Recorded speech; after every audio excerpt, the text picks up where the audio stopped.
YouTubers. I just woke up from a really nasty root canal. I can actually feel my pulse going doink, doink, doink in my tooth. But that's okay because I have Vicodin.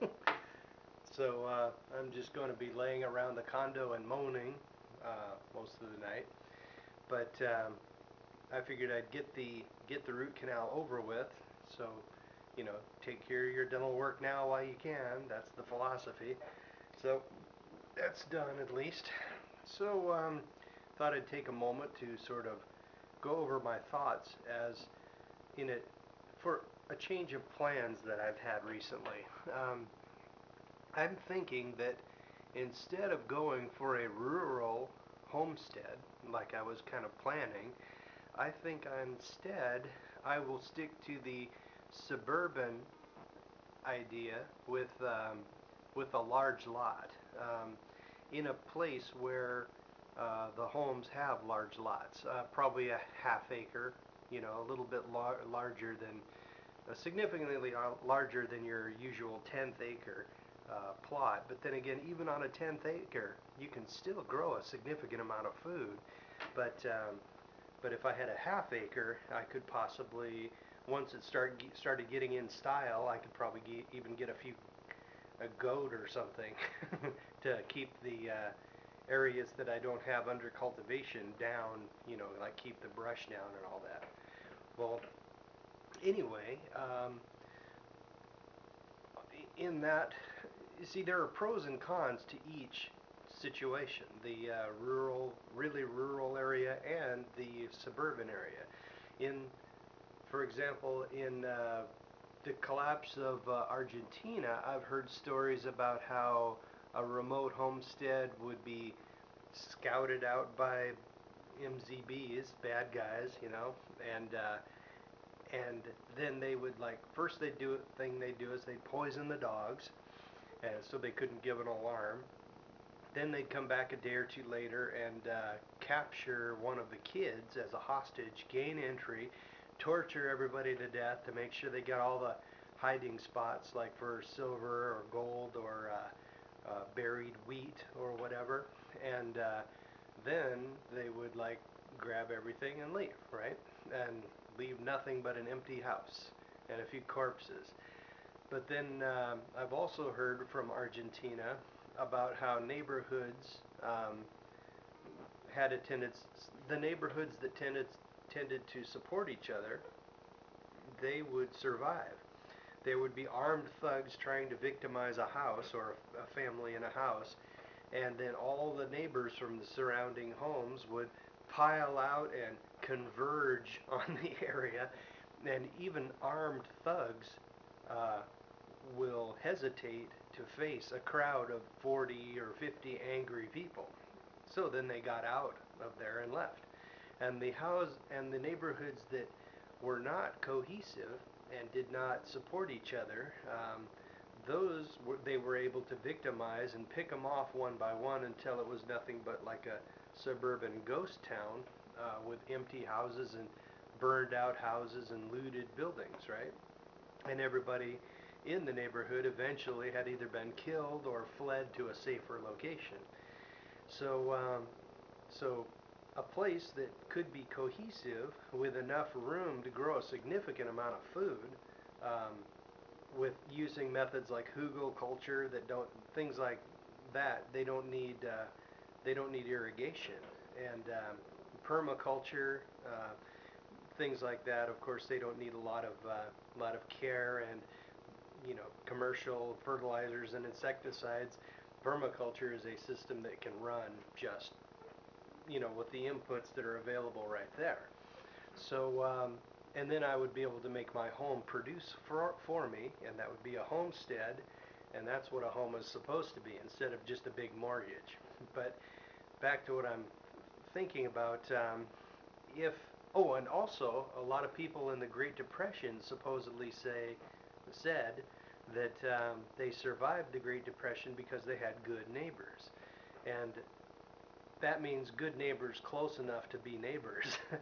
So I still have a family house with where I have family that live way out in a really tiny little town, way out in the sticks. And they cleared out a walk-in closet for me, and I stationed 8 months of staples there. And I think I'll just maintain that as my bug out location.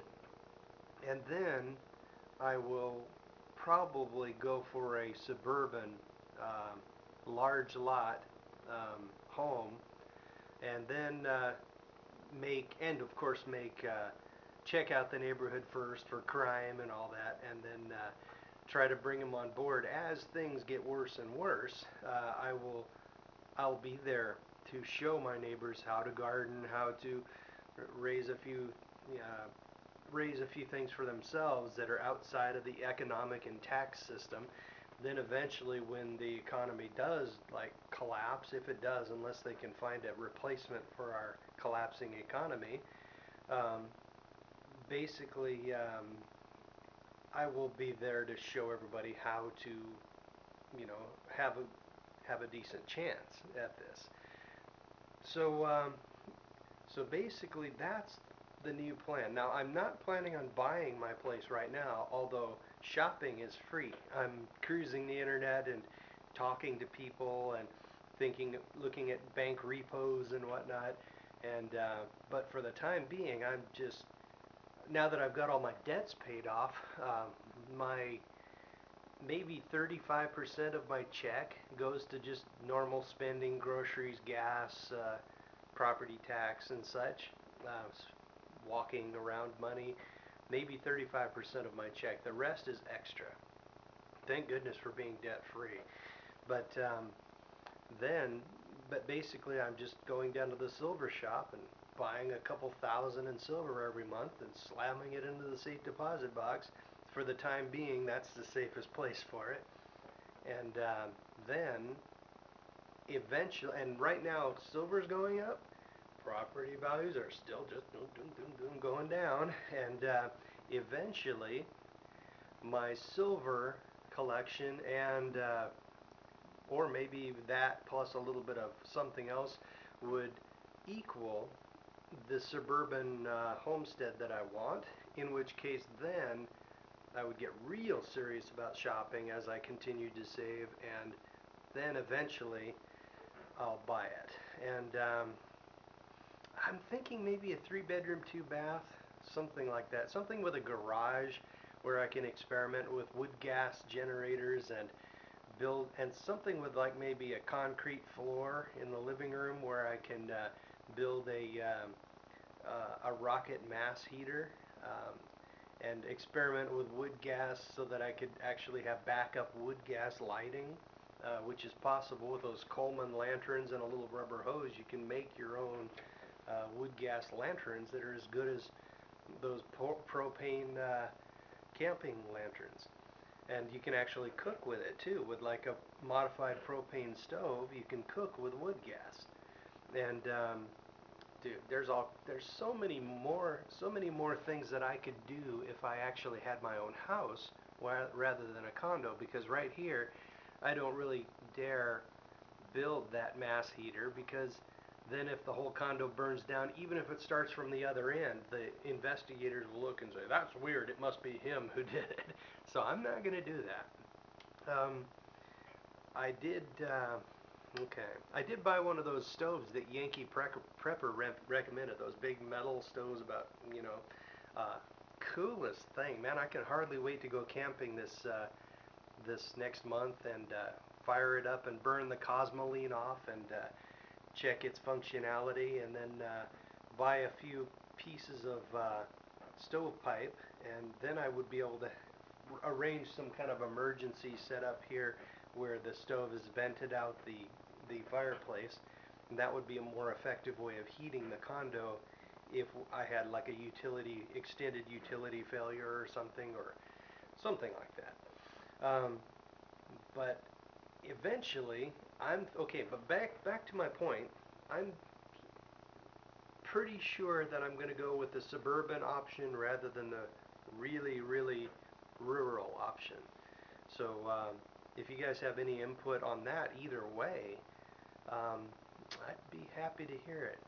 Plus, oh, I've also got all those FRS radios I could like hand out to my closest neighbors so that we could have like an alert system, but that's just detail right there that I could work out later. So that's the plan as of now, although it's not set in stone because I'm just still at the saving money and shopping around stage rather than the committing myself to a mortgage or a property at this point.